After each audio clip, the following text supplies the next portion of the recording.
Sobombreeya and Abernathy. Sobombreeya Johansson and Abernathy Carpool were best friends, and for a while, that was all there was to it. They went to school together, and talked together, and ate, a lot, together. It was as though all the forces, destinies, and fates in the universe had come together to create the perfect pair, and they had come up with Sobombreeya and Abernathy. Except, they didn't know that yet, so they were just friends. Come now, as we drop in on the friends on a day that means something much more to both of them.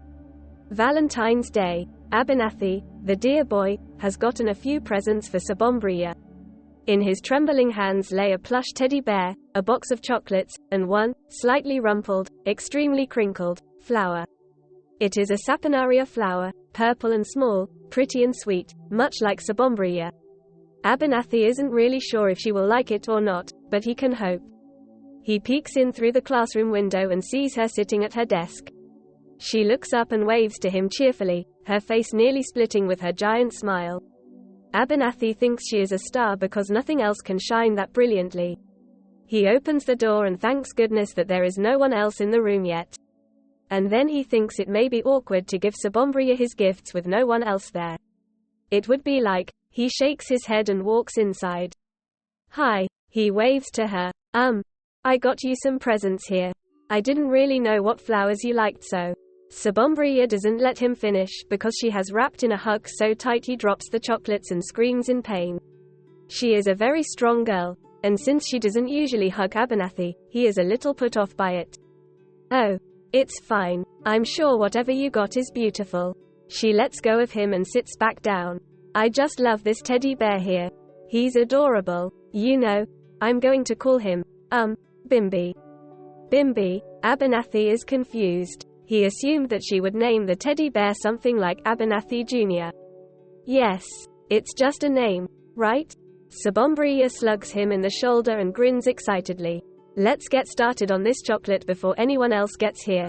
And sir, get started on that chocolate they did. Hey, Abernathy, it is lunchtime and the two friends are sitting at their usual lunch table. Sobombreeya is slightly miffed at him because he has gobbled all the chocolate he had given her earlier this morning. It was out of nervousness, but how is she supposed to know that? All she knows is that Abernathy is acting really, really strangely and she doesn't like that one bit. Abernathy looks up from his meatloaf. What's wrong? Are you still mad because I ate all your chocolate? I'm sorry. He grins sheepishly. Sobombreeya's anger dissolves. She can never stay angry at him for long, not with that smile. But, as always, she can't let Abernathy know that, so she reaches under the table and pulls his shoe off in mock anger. She raises the shoe high above her head and jumps up on the table, laughing. Abernathy, looking rather forlorn without his shoe, stands up and pulls her off the table. She topples and, unfortunately, falls off the table and does not land in Abernathy's arms. How unromantic of him. On the other hand, it is fortunate that falling on the floor does give Sobombreeya the chance to see how fun Abernathy's sock looks. It's so fuzzy. She props herself up on her elbows, unharmed, and taps his foot. I like your socks. Oh, do you then? Abernathy, apparently oblivious to the commotion of the lunchroom, pops down next to Sobombreeya and takes his shoe back from her. Maybe I'll get you some, to replace the chocolate I ate. He puts the shoe back on his foot. Would you like that? Yes, I think I would. Sobombreeya says, and then they both realize that they are lying on the cafeteria room floor together and get up immediately. There is a large spaghetti noodle stuck to the front of Abernathy's shirt. Without thinking, Sobombreeya pulls the noodle off of him and throws it into the nearest trash can. Thank you for getting that noodle. It's all Abernathy can say without making the situation awkward. Or, at the very least, more awkward than it already is. You're welcome, Sobombreeya says, and then they go back to laughing and playing like nothing the slightest bit odd happened. Needless to say, Valentine's Day was strange, and that wasn't entirely bad. Not at all. Now we will skip forward a lot more, to Abernathy and Sobombreeya's school spring dance. Abernathy is taking a girl named Delilah O'Sneakpot, but only because Sobombreeya is going with a boy named Weasel Mike Hansey. How that happened, neither of them quite knows, though, they're sure it was the right thing to do. Because, and you must remember, they don't know they are soulmates yet. We come to the home of Delilah O'Sneakpot, where she is getting dressed in a most splendid dress, colored with a hue of mauve so magnificent it is almost hard to comprehend. Her hair is cascading down her slender back in waves of glittery, sparkly, and oh so very gorgeous waves of black. Her face, painted as a doll's and almost as expensive, smells like a million sunbeams mixed and salted with stars. She is glowing, but her soul is dark. Now, listen, as Abernathy knocks on her treacherous door. The lovely little poppet is dressed to match his date, minus the glittery hair and makeup. He is not quite glowing though, and he is not sure why, because he has the prettiest girl in the whole tri-state area going to the school dance with him. Delilah answers the door and flings her arms around Abernathy's neck, all the while squealing like a baby pig. Abernathy happens to loathe pigs. We leave the pig and her boy to come to the place where Sobombreeya is meeting her weasel. He is dressed, and I do hate to admit this, I really do, in a manner most charming. In fact, it is so charming, that Sobombreeya almost feels undermined by him. She looks at herself in the mirror and sees herself wearing a very warm red sweater dress and her favorite pair of black and white striped leggings. It is truly a very flattering outfit, but it really doesn't compare to Weasel's dashing red velvet suit and long black cape. He looks like he is about to go to a costume party. What is he dressed as? A villain, complete with long black gloves and shiny, hard, cold little weasel eyes. His parents have named him well, for truly, honestly and faithfully I tell you, all this boy is a well-dressed weasel, and a handsy one at that. Here he comes now, sweepingly majestic and thoroughly wicked, up the stairs and into the hallway of Sobombreeya. Knock, knock, and knock, my sweet apple dumpling. Are you dressed quite fully? Sobombreeya steps away from the window where she has been watching Weasel walk in and pats her hair down. Yeah, I am. Just a second. She slips into her boots and pulls the door open to reveal her date, Weasel Mike Hansy, in full glory. Hi, this is going to be wonderful.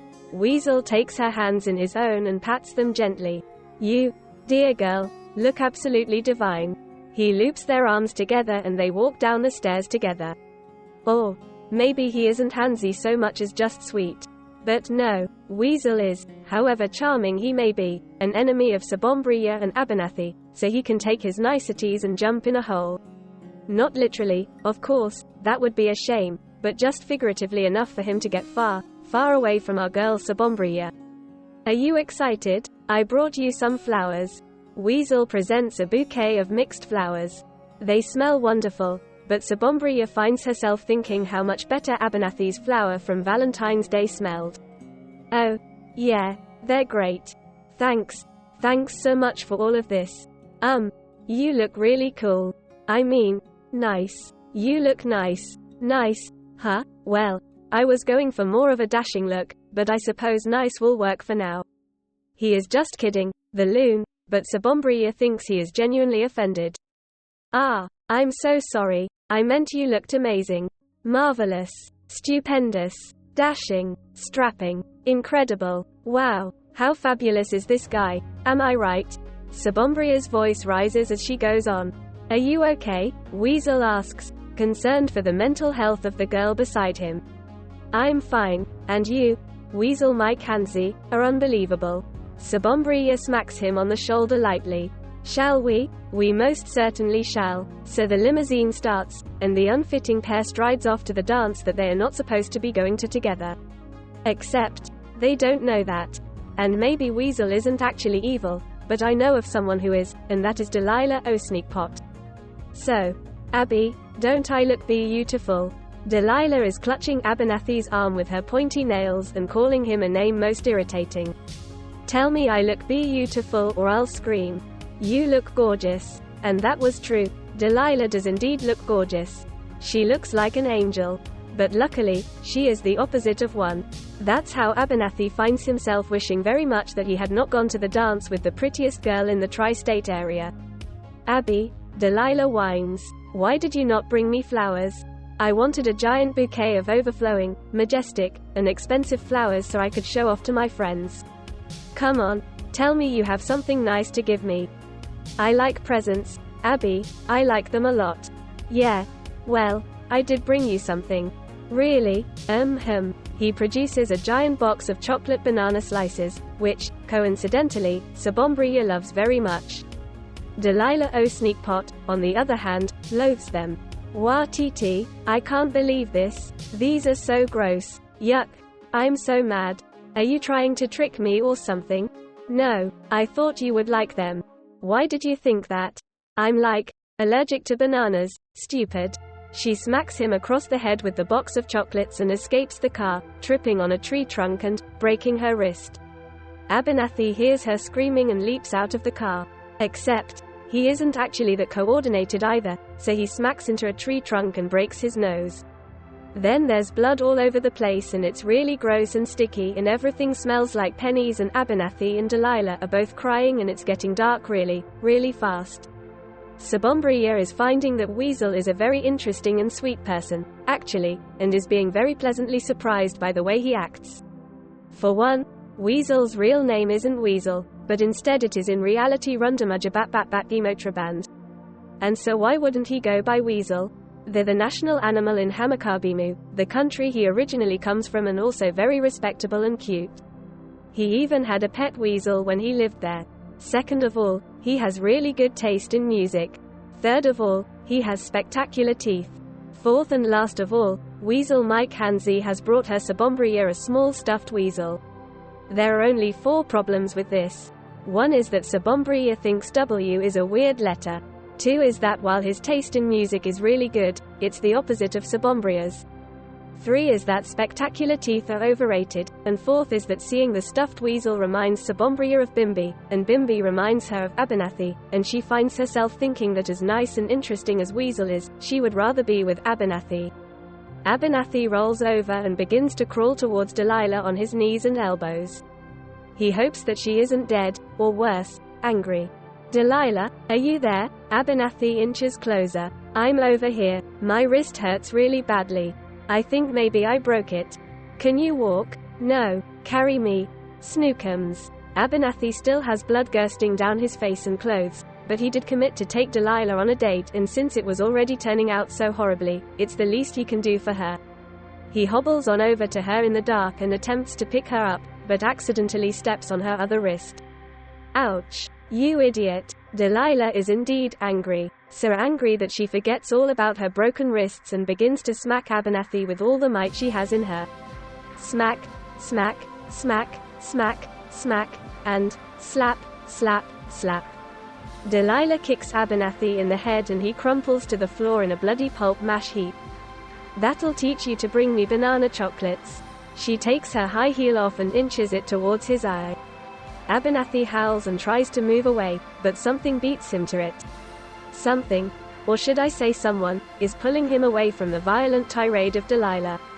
Abernathy turns his bruised head towards his hero, expecting to see a police person or maybe a warthog, and instead finds himself staring at the most beautiful girl in not only the tri-state area, but the whole entire universe. Her name is Sobombreeya Johansson, and she is rocking that red sweater dress. It has been 6 3/4 months since Sobombreeya saved Abernathy from the clutches of Delilah O'Sneakpot, and now they are officially out of the sticky friend zone and into the more romantic, more exciting, officially together zone. It is wonderful in every aspect, and we will drop in on them while they go on their 6th date. It is a very simple one, but nonetheless Sobombreeya said it would be her ideal date, and so there they are. It is taking place in the living room, with a buffet order of everything in forever, and a loud, almost blaring television. Sobombreeya and Abernathy are eating this food and watching this television, all the while knowing that all the fates, destinies, and forces made them a perfect pair. Weasel is slightly disappointed that Sobombreeya saved Abernathy, because when she did that, she totally ruined the date. He is now standing dramatically at the edge of a cliff, his cape fluttering in the wild wind behind them. It looks very, as Sobombreeya would say, cool. He is pondering the meaning on love, life, and landowner's insurance. The waves are crashing into each other below him and the skin is shining above him, but there is something unsettled in Weasel's heart, and it's not that burrito he ate for lunch. He prepares for a monologue. It is I. Rundamujabatbatbatgemotraband Mike Hansy, and I want to know the meaning of love, life, and landowner's insurance. Mostly love and life though. He is answered by the roar of water below him and keeps going. mostly to himself now because he realizes that no one is going to answer him. I tried to be a good, dashing date, but she ran, quite literally, to save some other boy. Pooh, will I ever live this down? My goodness, we didn't even make it to the dance. Oh, woe, woe, woe, oh, woe is me. I could leap into these waters and no one would miss me, no siree, and no one at all. And then this other girl named Juna Fernanda Falifax raises out of the water on her speedboat and yells, "Ahoy there, dashing and strapping young man in the cape." He looks down at her and says, "But my, you look splendid today." Just a second. Then he turns his cape into a parachute right quick and floats down onto Juna Fernanda's speedboat, and he realizes that she is his childhood friend from when he lived over Hamakabimu, and that when his evil parents, Rusilda and Crabapple, decided she was too amazing for his own good, they moved away. But now they are both here on the speedboat, and there happens to be a conveniently drowning preacher, so they lug him aboard and get married and live happily ever after forever and ever, amen and hallelujah. The end.